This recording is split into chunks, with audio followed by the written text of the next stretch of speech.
요한계시록 1장 12절부터 20절까지 한 절씩 교독하고 20절은 합독하겠습니다. 교독합니다. 몸을 돌이켜 나에게 말한 음성을 알아보려고 돌이킬 때 7 금촛대를 보았는데 촛대 사이에 인여 같은 이가 말에 끌리는 옷을 입고 가슴에 공빗띠를 띠고 그의 머리와 털의 희기가 흰 양털 같고 눈 같으며 그의 눈은 불꽃 같고 그의 발은 풀무불에 단련된 빛난 주석 같고 그의 음성은 많은 물소리와 같으며 그의 오른손에 7별이 있고 그의 입에서 좌우에 날선 검이 나오고 그 얼굴은 해가 힘있게 비치는 것 같더라. 내가 볼 때 그의 발 앞에 엎드려서 죽은 자같이 되매 그가 오른손을 내게 얹고 이르시되 두려워하지 말라. 나는 처음이요 마지막이니 곧 살아있는 자라 내가 전에 죽었었노라. 볼지어다 이제 세세토록 살아있어 사망과 음부의 열쇠를 가졌노니 그러므로 네가 본 것과 지금 있는 일과 장차 될 일을 기록하라. 다 같이 내가 본 것은 내 오른손에 7별의 비밀과 또 7 금촛대라. 7별은 7 교회의 사자요 7 촛대는 7 교회니라. 아멘. 옆 사람과 인사합니다. 사랑합니다. 축복합니다.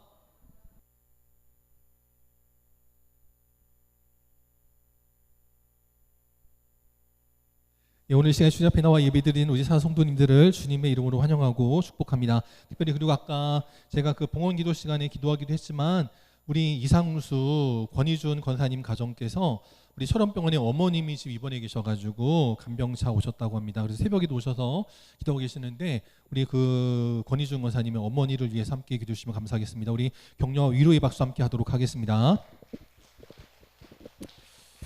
이 시간 주님을 다시 새롭게 만나라, 주님을 다시 새롭게 만나라라는 제목으로 함께 하나님 말씀 나누도록 하겠습니다. 톨스토이의 그 단편 소설 가운데 사람이 무엇으로 사는가라는 그런 책도 있었습니다.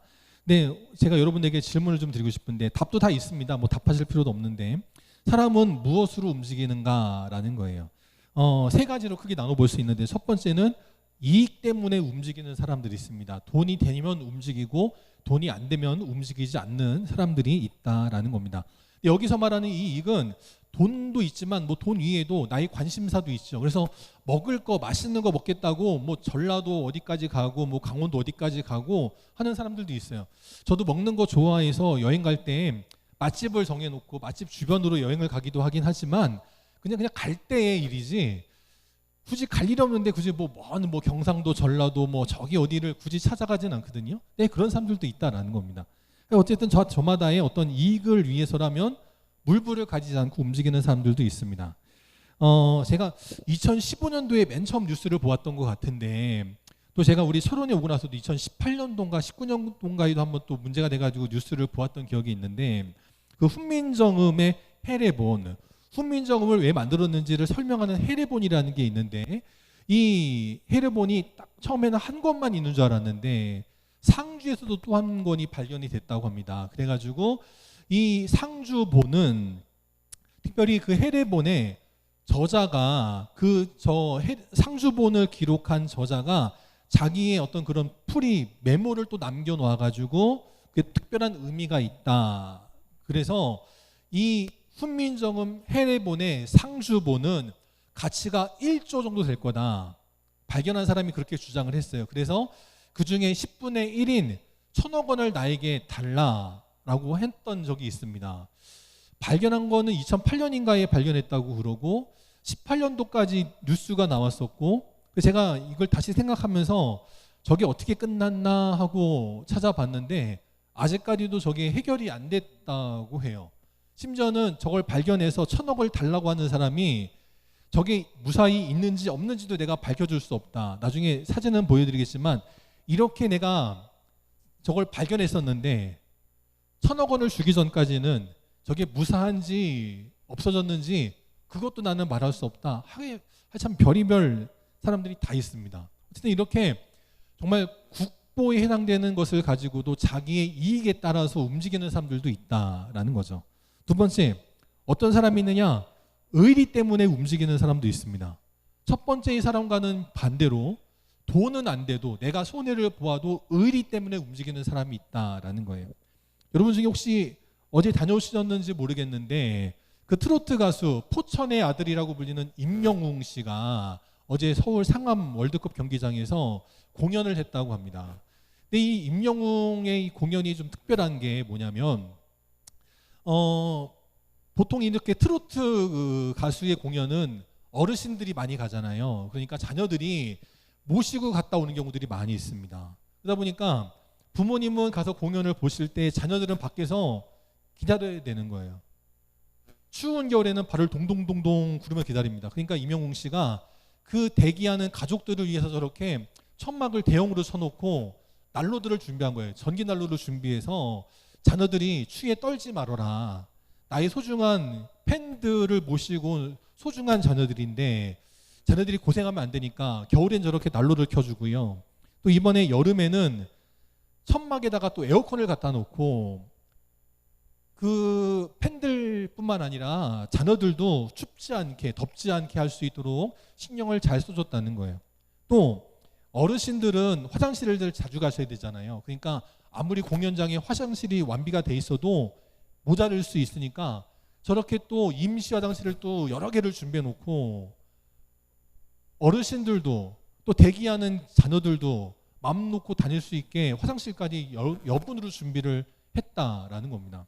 그리고 이 콘서트라는 것이 사실은 자리값이잖아요. 자리값. 그래서 내가 좋아하는 그 가수를 앞자리에서 보면 좋잖아요. 그러다 보니까 비쌉니다.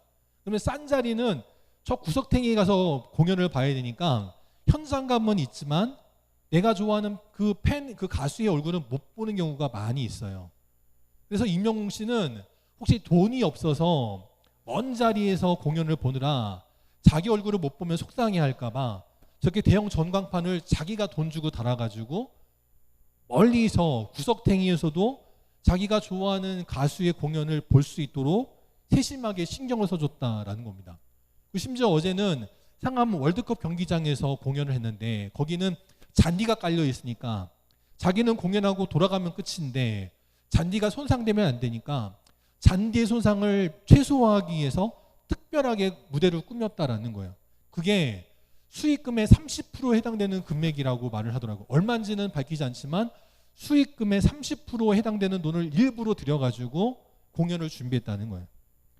이게 자기 때문에 자기 팬들이 욕먹지 말라고 할 정도로 이 임영웅 씨는 좀 특별한 사람인 것 같아요. 그래서 이름도 잘 지은 것 같아요. 임영웅. 그래서 이걸 영어 이름으로 I am hero 그렇게 지었더라고요.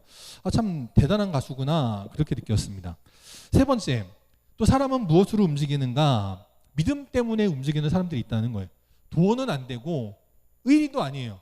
일면식도 없는 사람이고 나랑 아무런 관계도 없는 그런 뭐 공동체이지만 믿음 때문에 움직이는 사람들이 있다라는 거예요. 우리 영광교회 성도들이 그러한 성도들인 줄 믿습니다. 돈은 안 되고 또 의리도 아니에요. 나랑 뭐 일면식 관계도 없어요. 하지만 믿음 때문이라면 하나님 원하시는 자리에서 하나님 원하시는 일들을 기쁨으로 감당하는 우리 복된 교회 복된 성도들이신 줄 믿습니다. 그래서 우리가 믿음으로 나아갈 때 우리가 할 일은 뭐냐? 첫 번째, 주님을 새롭게 만나는 인생들이 돼야 한다라는 거죠. 새롭게 만난다, 다시 만난다, 이게 중요하다라는 겁니다. 12절에 보면 이 사도 요한이 연세가 많았습니다.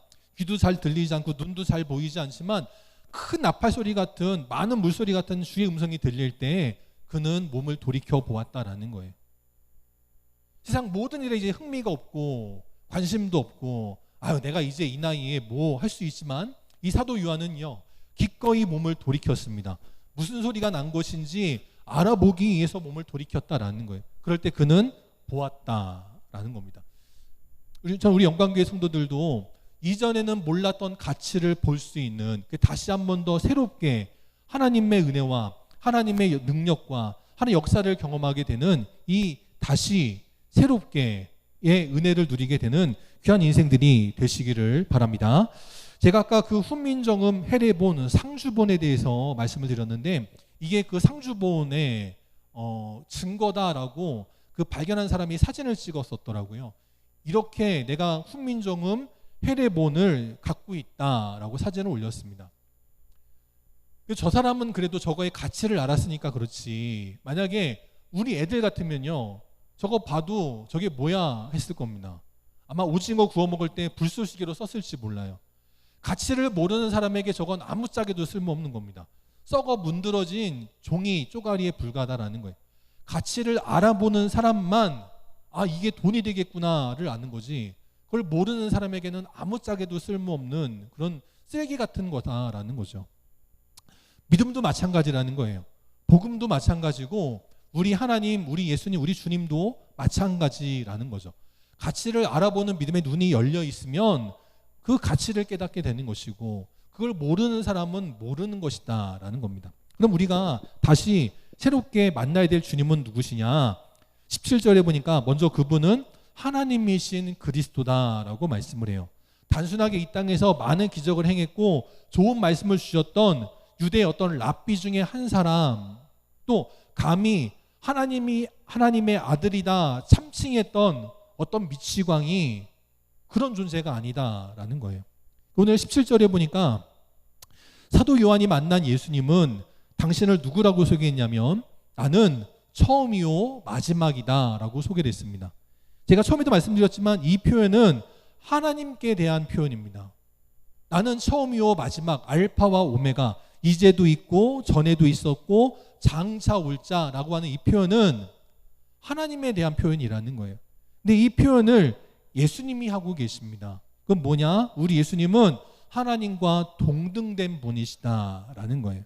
우리가 만나야 될 예수님, 우리가 의지될 예수님은 누구시냐? 바로 전능하신 하나님, 또 그 하나님의 아들 예수. 그래서 우리는 그냥 듣기 좋은 소리 들으러 나오는 것이 아니라 그냥 어떤 그 무당에게 찾아가서 구슬하고 점을 볼 때 복 받는 것 같은 그런 1차원적인 복을 구하는 자가 아니라 살아계신 하나님을 만남으로 인해서 얻는 근원적이고도 근본적인 만복의 근원되는 참된 복을 누릴 수 있는 믿음의 성도들이 되시기를 바랍니다. 두 번째, 우리가 다시 새롭게 만나야 될 분은 누구냐? 바로 구원자이신 예수 그리스도다라는 거예요.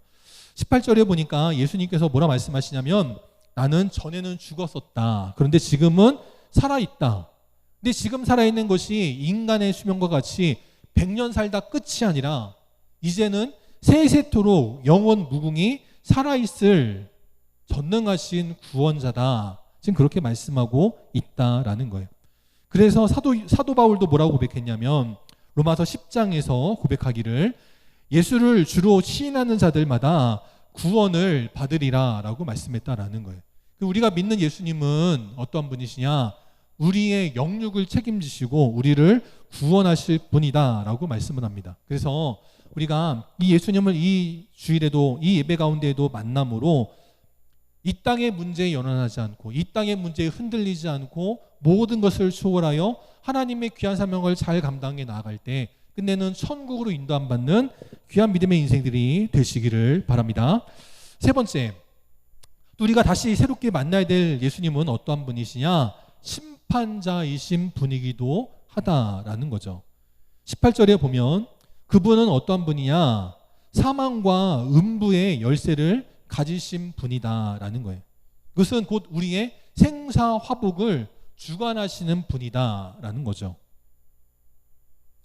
그래서 요한계시록 20장에도 보면 예수님께서 다시 임하시는 그날, 그 주님의 날에 바다도 사망도 음부도 자기들이 품고 있던 죽은 자들을 다 내어주게 된다는 거예요. 그래서 이미 과거에 죽었던 모든 이들이 주님 앞에 나오게 되고 그때 각 사람들마다 자기가 살아있을 때 했던 자기의 행위대로 다시 심판을 받는다라는 거예요.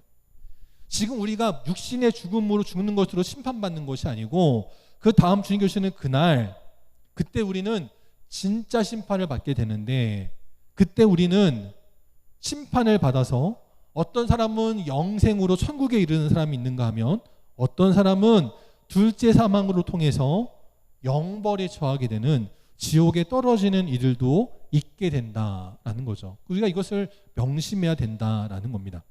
고린도후서에서도 이렇게 말씀을 해요. 그리스도의 심판대 앞에 우리 모두가 다 반드시라고 말합니다. 돈이 있다고 이거 피해갈 수 있는 거 아니고요. 선행을 많이 했다고 이거 피해갈 수 있는 거 아니라는 거예요. 우리 모두는 다 반드시 돈의 많고 적음에 상관없이, 이름이 있고 없음에 상관없이, 권력을 가졌느냐 아니냐에 상관없이 모두가 다 반드시 그리스도의 심판대 앞에 서게 될 텐데, 그때 선악간에 따라 우리가 행한 것을 따라 하나님 앞에 복 받는 자가 있고 벌 받는 자가 있다는 거예요. 천국으로 인도 안 받는 자가 있고 지옥으로 떨어지는 자가 있다라는 것을 기억하면서 다시 주님을 새롭게 만나 우리의 삶을 점검하게 될 때, 이 사도 요한과 같이 비록 나이가 많지만 주님께서 주신 그 사명을 따라서 초대교회 7교회에 하나님 복음을 널리 전하여 하나님 앞에 인정받고 칭찬받는 삶을 살아가는 복된 인생들이 되시기를 바랍니다. 그러기 위해서 우리가 할 일이 뭐냐? 두려워하지 않는 인생이 돼야 된다라는 거예요. 17절에 보니까 이 나이가 많은 노인인, 이제는 기력이 다 쇠한 이 사도 요한에게 주님께서 찾아오시 하신 말씀이 뭐였냐면 두려워하지 말라라는 거였다는 겁니다. 지금 로마 제국이 아무리 대단해 보이고 그것 때문에 이스라엘이 망했고 믿는 자들이 포로로 끌려갔고 이렇게 너와 같이 유배되고 감옥에 갇히고 사자밥이 되고 순교당하는 이들이 많다 할지라도 그것 때문에 결코 두려워하지 말라라는 거예요. 왜냐하면 우리 주님은 처음이요 마지막이시기 때문이다라는 겁니다. 그래서 우리에게 가장 좋은 길로 인도해 주시는 분이다라는 거예요. 사람은 다 누구나 선택의 기로에 놓이게 됩니다. 그 선택의 기로에서 내가 어떤 선택을 하냐에 따라서 그 인생의 운명이 달라지게 돼 있어요. 학창 시절에는 공부를 열심히 할 거냐 놀 거냐에 따라서 그 인생이 달라지죠. 공부를 열심히 한 학생은 좋은 결과를 얻게 됩니다. 또 장성에서 취직을 할 때에도 내가 어떤 일을 할 거냐에 따라서 그 인생이 달라지죠. 또 더 나아가서 결혼할 때도 마찬가지입니다. 여러분 대부분 다 부부들이 나오셨는데 옆에 사람 보세요. 내가 저 인간만 안 만났어도 내 인생이 달라졌을 거야 하는 사람도 있겠고요. 어떤 사람은요, 내가 그래도 이 사람 만났으니 이렇게라도 살지 하는 사람도 있을 겁니다. 다 저마다의 다 선택들이 있어요. 근데 선택을 잘못한 사람, 대표적인 사람, 이런 사람이 있습니다. 탤런트였던 최초로라고 하는 탤런트였는데 영웅시대에서 신마적이라고 하는 역할을 해가지고 인기를 얻었던 사람입니다. 근데 이 사람이 그 역할을 감당하다가 인기를 얻었어요. 그래가지고는 인기를 얻어가지고 돈도 많이 벌었습니다. 그런데 술을 마시다가 문제가 생겼어요. 바로 첫 번째 사건이었는데, 술을 마시고 나서 술이 취해가지고는 여자 후배에게 폭행을 저지른 겁니다. 그런데 거기까지는 그래도 그럴 수 있는데 기자가 전화를 했어요. 최초로 씨 술 마시고 후배 폭행했다는 게 진짜입니까? 라고 물었을 때 그때 그 순간 네, 그때 제가 술 마시고 실수했어요. 죄송합니다. 잘못했습니다. 후배에게도 사과했습니다. 그랬으면 되는데 이 최초로 씨가 뭐라고 말했냐면 그런 일 없습니다 하고 단호하게 거절했다는 거예요.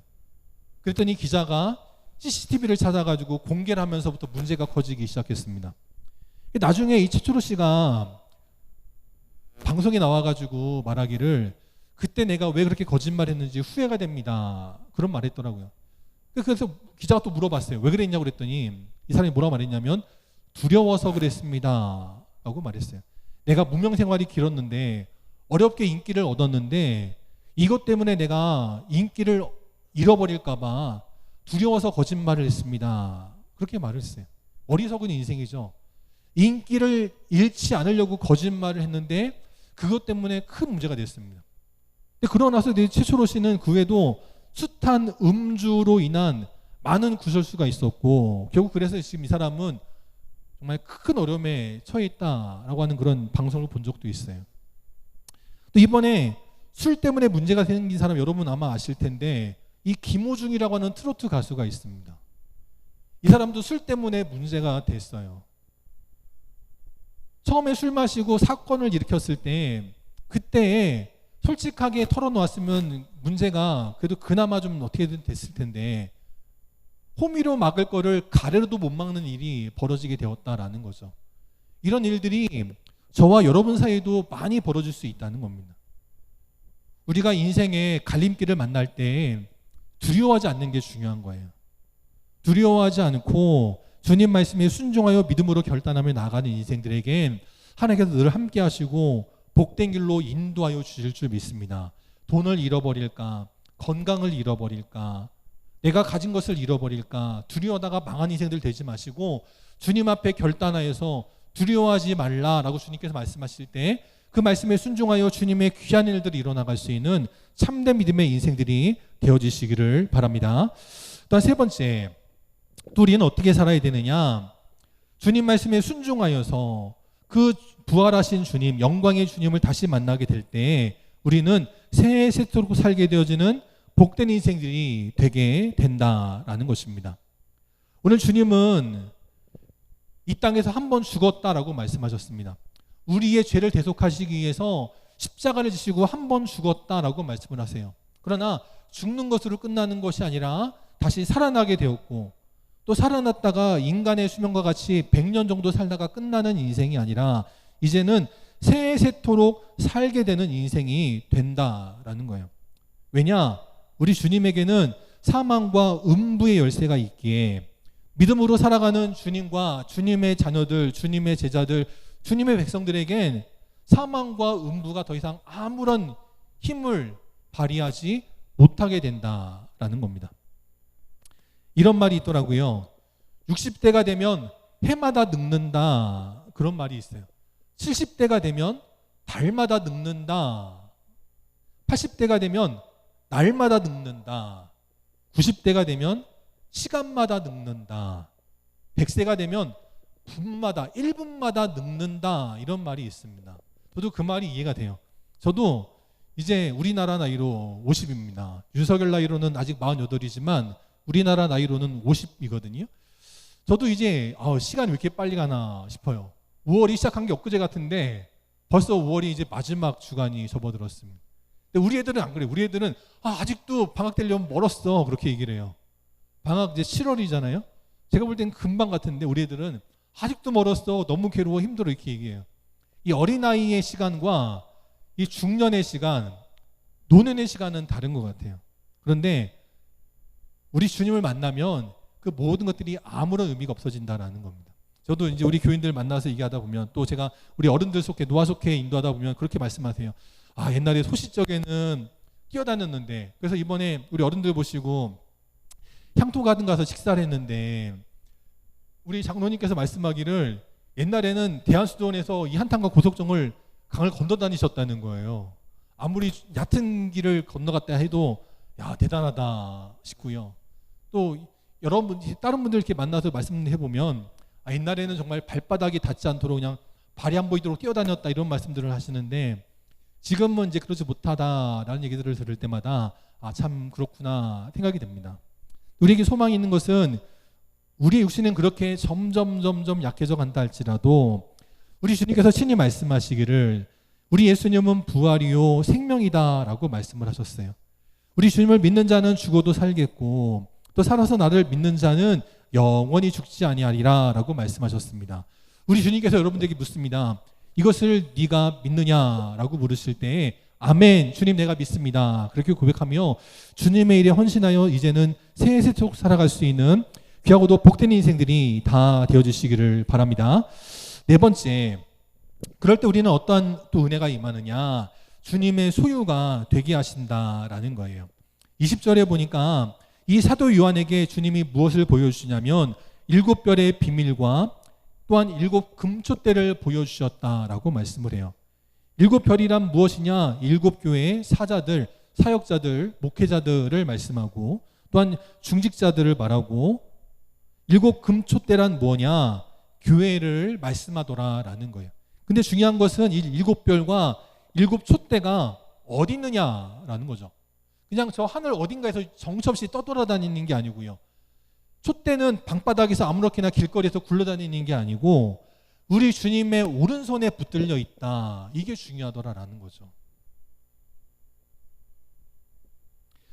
이사야서 49장에 보니까 여인이 어찌 그 젖먹는 자식을 잊겠으며 자기 태에서 난 아들을 궁일이 여기지 않겠느냐라고 말씀을 해요. 여기 자식을 키워본 우리 어머니들은 다 아실 겁니다.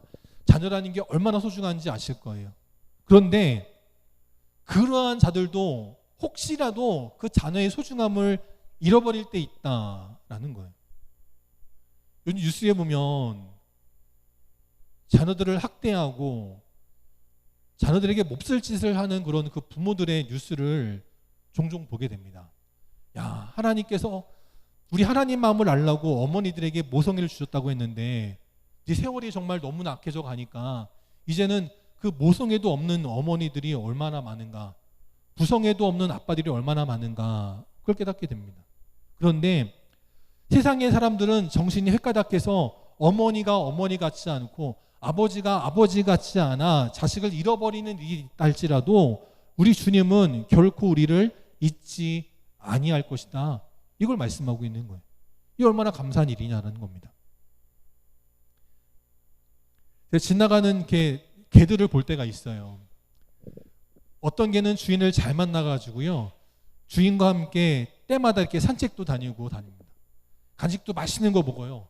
소고기, 육포 이런 거 간식으로 먹더라고요. 또 어떤 개들은요, 그 유모차에 타고 다닙니다. 좋아 보이는 유모차예요. 100만 원도 넘어 보이는 유모차입니다. 안에 사람이 들어있나 하고 보니까 사람이 아니고요, 개가 들어있어요. 까꿍 하고 개가 나옵니다. 제가 얼마 전에 목회자들과 같이 산정호수 갔다 왔는데 이제 카페 가서 이제 차를 마시면서 이야기를 하는데 어떤 젊은 여자들이 유모차를 끌고 가요. 그래가지고는 어떤 목사님들이 애기가 있나 봐. 근데 제가 보고 그랬어요. 아니, 개가 있어요. 그랬어요. 왜냐면 같이 보니까 개가 그 앞에 이렇게 보이더라고요. 그래서 개가 있어요. 무슨 소리냐고. 진짜예요. 보실래요? 그래서 한번 보니까 그 유모차가 지나갔는데 개가 있어요. 어떤 개는 이제 복날이 다가오면 이제 내가 이 여름을 날 수 있을까 없을까를 염려할 텐데 어떤 개들은요, 너무나 호강하며 살아가고 있어요. 주인을 누구로 만나느냐에 따라 다르다는 거죠. 우리 아랫집 있잖아요. 아랫집. 저 아랫집 보면요, 개가 바뀌어요. 해가 지나면 개가 바뀝니다. 그 사람은 개를 기르는 이유는 한 가지입니다. 저거 먹고 내가 힘내려고 먹는 거예요. 기르는 거예요. 어떤 사람은요, 개를 자기 자식같이 기릅니다. 정말 봐도 정말 자식을 키워도 저렇게 못 기르겠다 싶을 정도로 개를 정말 아끼면서 기르는 분들도 있어요. 주인이 누구냐에 따라서 그렇게 달라진다라는 거죠. 주인만 그런가요? 자동차도 그렇습니다. 자동차도 타고 다니는 것에 목적이 있는 사람들이 있어요. 아무리 외관이 더럽고 보여도 저같이 그냥 차를 방치하는 사람들이 있어요. 그런데 어떤 사람은요, 자동차를 정말 신주 따진지 모시듯이 하는 사람이 있어요. 그래가지고 자동차가 반짝반짝 빛이 나는데 거울처럼 빛이 나는 경우들도 있어요.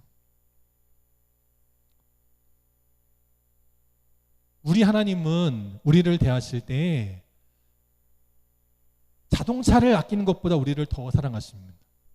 강아지를 사랑한 것보다 더 우리를 사랑하신다는 거예요. 우리가 바로 그 주님의 오른손에 붙들려 있다는 게 얼마나 감사한 일이고 얼마나 귀한 일인지 모른다라는 거예요. 오늘 우리 하나님께서, 우리 예수님께서 이제 그러한 사랑으로 우리에게 당부하고 계시는 거예요. 이 교회를 너의 손에 맡긴다라고 말씀하시는 겁니다. 이 천원 땅에 있는 영혼들을 너의 손에 맡긴다라고 말씀하시는 거예요. 내가 이 교회를 이렇게 사랑했듯, 내가 너희 성도들을 이렇게 사랑했듯, 이제 이 영광교회, 또 이 군탄이의 영혼들, 이제 내가 너희 손에 맡긴다. 이제 내가 저들을 맡기니 저 양떼들을 먹이고 기르라, 인도하라, 우리 주님 말씀하시고 있다라는 거예요. 그래서 우리 영광교회 모든 성도들이 그 주님의 사명 붙들고 주의 뜻에 따라 나아갈 때, 예전에는 내가 예수님을 그저 복받기 위해 알고 믿었더라면 이제는 하나님과 동등 되신 분, 또한 우리의 구원자가 되시는 분, 또 이 땅의 모든 만물들의 심판자가 되시는 그 주님을 다시 새롭게 만나게 되고 경험하게 되고 믿고 믿음으로 나아가게 될 때, 이제는 하나님의 귀한 사명을 잘 감당하는 능력의 성도들 다 될 수 있기를 바랍니다. 이탈리아에 있었던 일이라고 말합니다. 한 소프라노 가수가 오랜 공연을 마치고 이제 귀국하게 되어서 귀국 특별 공연을 준비했다라고 말합니다. 그래서 많은 관객들이 이탈리아의 자랑인 그 성악가의 공연을 보기 위해서 몰려들었다고 합니다. 그런데 시간이 되어서 공연이 시작이 돼야 되는데 공연의 막은 오르지 않고 사회자가 다급하게 나와가지고 양해의 말씀을 전합니다. 뭐라고 전했냐면, 관객 여러분 정말 죄송한데 난기류로 인해서 비행기가 연착이 되어서 가수가 늦어지고 있습니다. 기다리시는 동안 제가 새로운 가수를 소개해 드릴 테니 이 새로운 가수의 공연을 보시면서 기다려주시면 정말 감사하겠습니다 라고 소개를 했다고 합니다. 아까 임영웅 가수의 공연 얘기했는데, 임영웅을 보려고 왔는데 임영웅은 안 나오고 이상한 사람이 나와가지고 노래를 했다고 생각해 보세요. 그럼 반응이 좋겠습니까? 좋지 않았겠죠. 그 가수도 이제 소개를 받고 나와가지고 노래를 부르는데, 유명한 사람을 기다렸는데 듣보잡이라고 하죠. 듣도 보도 못한 이상한 사람이 나와 노래를 하니까 노래는 잘하는 것 같은데 성에는 안 차는 겁니다. 노래가 끝났는데 아무도 박수 치지 않고 환호하지 않고 냉랭하게 바라보고 있습니다. 그때 관객석 저 멀리에서 한 소녀가 소리쳤다고 합니다. 아빠 노래 정말 잘했어요 라고 인정했다는 거예요. 그랬더니 그제서야 많은 관객들이 박수를 보내주기 시작했다고 합니다. 딸아이가 있다고 하니까 딸아이 때문에라도 박수를 쳤다라는 거죠. 그렇게 첫 번째 공연을 마쳤던 사람은 누구냐면 바로 루치아노 파바로티라고 하는 가수였다고 해요. 세계 3대 성악가 가운데 하나라고 하는 그 유명한 가수 루치아노 파바로티의 첫 번째 공연도 별 볼 일 없었다라는 거예요. 남들이 알아주지 않는 무명의 가수, 뚱뚱하고 배 나온 이상한 사람인 줄 알았는데, 처음에는 그냥 별로 박수 치고 싶지 않았는데 딸이 와서 우리 아빠 최고예요 라고 하니까 그냥 딸 때문에 박수를 쳤을 뿐인데, 그렇게 첫 번째 공연을 마친 저 루치아노 파바로티는 끝내는 전 세계를 다니면서 가장 많은 앨범을 판매한 성악가 가운데 하나가 되었다라는 거죠. 우리도 마찬가지입니다. 우리도 세상 사람들 보기에는 그저 별 볼 일 없는 사람들일 수 있습니다. 별 볼 일 없는 교회일 수 있어요. 오늘 저녁에 와서 그 간증 집회를 하실 그 추산교회 이종남 목사님도 그런 교회, 그러한 목회자, 그러한 성도들이었습니다. 그냥 시골에 몇 명 모이지 않는 할머니, 할아버지들만 몇 명 있어가지고 이제 문 닫을 일만 남은 시골교회, 조그만 교회. 근데 지금은 충북에서 알아주고 서울에서도 알아주고, 그래서 그 오륜교회 단일 집회에, 단일 기도에 강사로까지 불려다니는 목사님이 되셨고, 이제 그 교회는 어른들 몇 명 모여가지고 경로당 같이 죽을 날 기다렸던 사람들만 모여있던 교회가 아니라 젊은이들이 모이고 학생들이 모이고 자녀들이 돌아와서 그 가정의 주역들이 되는 젊음이 넘치는 교회가 되었다라는 겁니다. 우리도 할 수 있습니다. 오늘 말씀 17절 마지막으로 읽어보고 오늘 말씀 마칠 텐데, 이 사도 요한이 주님을 본 순간 그는 엎드러져 죽은 자같이 되었다라고 기록이 되어 있어요.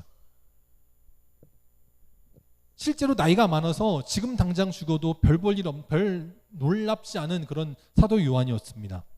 이 사도 요한이 주님을 만나니까 너무너무 놀라가지고 엎드려서 죽은 자같이 되었을 때 주님은 그 사도 요한에게 오른손을 얹으시며 말씀하셨다라는 거예요. 두려워하지 말아라 라고 말씀하셨다는 겁니다. 우리 영광교회도 주님께서 찾아오시어서 오른손을 얹고 말씀하시고, 오늘 시간 주 앞에 나와 예배드린 우리 산 성도님들에게도 주님께서 찾아오시어 오른손을 얹고 말씀하십니다. 두려워하지 말라.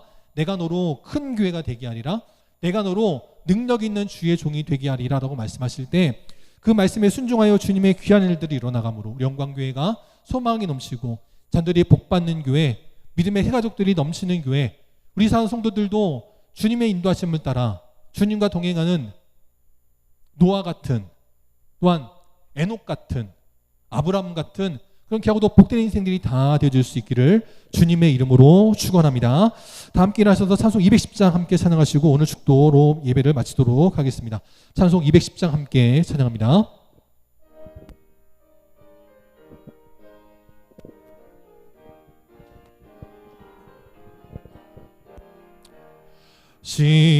시온성과 같은 교회, 그의 영광 한없다.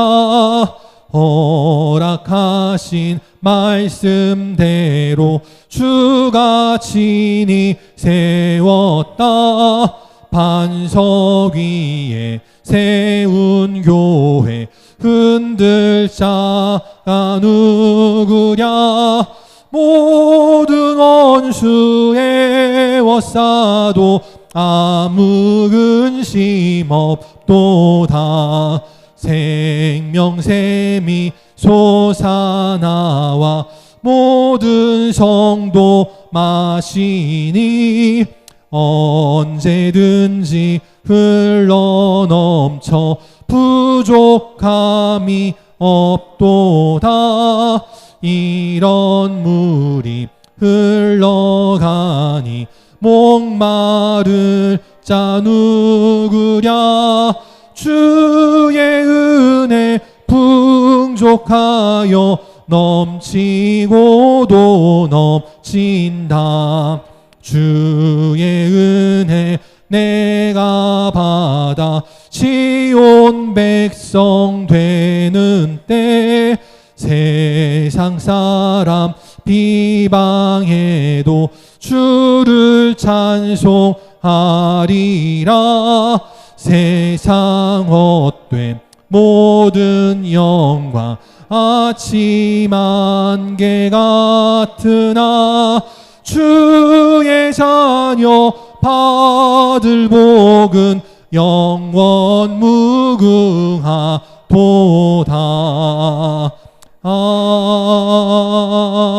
아멘. 함께 기도하시겠습니다. 지금은 우리 주 예수 그리스도의 은혜와 하나님 아버지의 끝이 없는 사랑하심과 성령님의 함께 하시고 교통하시고 위로 인도하심이 이제 살아계신 하나님과 동등되시며 우리의 구원자가 되시고 또한 모든 만물의 심판자가 되시는 주님을 다시 새롭게 만나 이제 그 주님의 사명을 잘 감당하여 하나님의 칭찬받고 인정받는 복된 교회와 복된 교회를 세워나가길 원하는 우리 모든 영광의 성도들 머리 위에 또 주님 앞에 나와 함께 예배드리기를 원하지만 이런저런 이유와 사정으로 인해 나오지 못한 모든 안타까운 심령들 머리 위에 또한 질병과 부상 가운데에서 수술한 가운데에서 회복되길 원하는 육신의 질병을 어려움당하는 여러 성도들 머리 위에 또한 이제 어머니를 위하여서 어머니를 간병하기 위해 이 철원병원에 찾아오셨다가 새벽마다 또 주일 아침 주님 앞에 나와 정말 정성된 마음으로 예물을 드리고 기도하는 우리 이상수 권희준 권사님의 가정 위에 또 나라를 지키는 국군 장병들 위에 또 열심히 일하고 있는 우리 모든 공무원들과 우리 모든 의료진들 위에 이제로부터 영원까지 함께 계시기를 간절히 축원하옵나이다. 아멘.